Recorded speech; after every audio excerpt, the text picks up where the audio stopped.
আম আম আর আম। আমার এই চ্যানেলে যারা আম প্রেমী আছেন তাদের তো নিশ্চয়ই জিভ দিয়ে এখন রস গড়াচ্ছে। যাই হোক, welcome to my channel all solution. আশা করছি সবাই ভালো আছেন।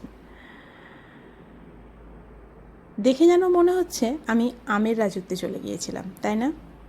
অনেকটা আমারও সেরকমই মনে হয়েছিল।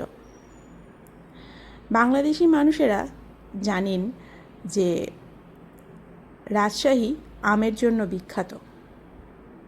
আমি এখানে আসার পর এই জিনিসটা জেনেছি যে রাজশাহীর মানুষরা, এখানকার রাজশাহীর মানে বেশিরভাগ মানুষের একটা পেশা হচ্ছে আম ব্যবসা, আমের ব্যবসা। তো হবেই না বা কেন?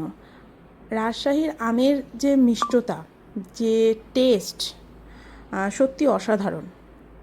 তো বলতে পারেন এখানে আমার আম দেখতে যাওয়া আর আম খেতে যাওয়া, আম কিনতে যাওয়া সব রকমই একসাথে হয়েছে। সেই অনেকটা কথাই আছে না, রথ দেখার কলা বেচা একসাথে। তো আমাদের অনেকটা সেরকমই ছিল। সারাদিন বাড়িতে বসে থাকি, খুব একটা বাইরে বেরোনোও হয় না। আর আমি রাজশাহী বলেন বা বাংলাদেশ সম্পর্কে এতটা জানিও না। তো এখানে আমার সেরকম কোনো বন্ধুবান্ধবও নেই বা চেনা জানা মানুষও নেই যার সাথে আমি একটু বাইরে যাব, একটু ঘুরবো, একটু রাস্তাঘাট চিনবো। তো যাই হোক, আমার ভিডিওটা আপলোড করতে একটু লেট হচ্ছে, কারণ এই সময় কুরবানির আগে এই ভিডিওটা তোলা।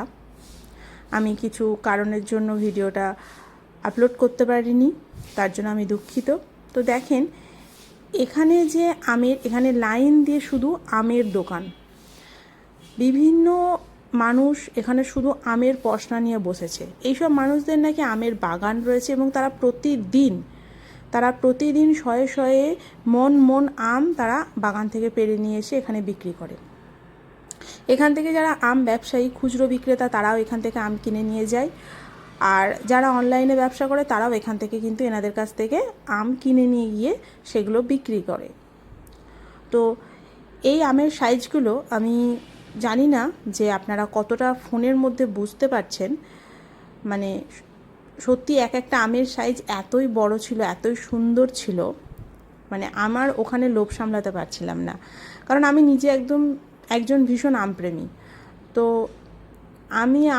আমি আম খেতে এতই ভালোবাসি, আমার প্রিয় ফলের মধ্যে আম একটা।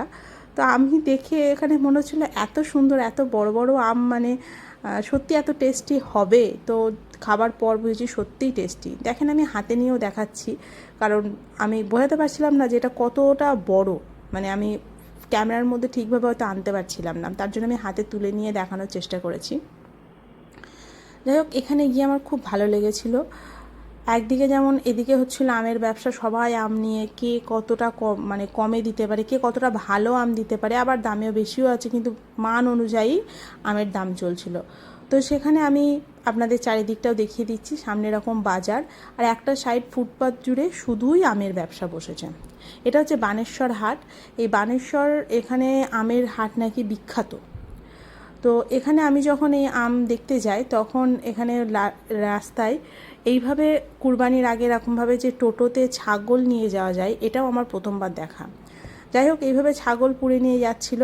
পরন্ত বিকেল, আমার সারাদিনের ঘোরার পর, আমরা দুপুরের দিকে এসেছি, সারাদিনের ঘোরার পর এবার আমাদের ফেরার পালা। তো ওখানে ওই ভাইয়ার যে কি বলবো, এটা আপনাদের এখানে কি বলে, অটো বা টোটো, যাই হোক, তার মধ্যে এক ভর্তি ছাগল।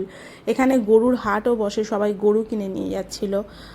তো এইসব দেখতে দেখতে, যাই হোক, আম দেখে, আম কিছু কিনে, আম খেয়ে সারাটা দিন বেশ ভালোই কাটলো। মানে বলতে পারেন ঘরে বসে থাকার থেকে তো ভালো, তাই না? মানে আমার রথ দেখা কলা বেচা দুটোই হলো, মনটাও একটু ভালো হলো বাইরে বেরোনোর জন্য, একটু কাজও হলো, এবার বাড়ি ফেরাও পালাও হলো। তো এই দিনটা যে প্রচণ্ড গরমও ছিল, তো যার জন্য গরম কাটাতে একটু আইসক্রিম না খেলে কি হয়।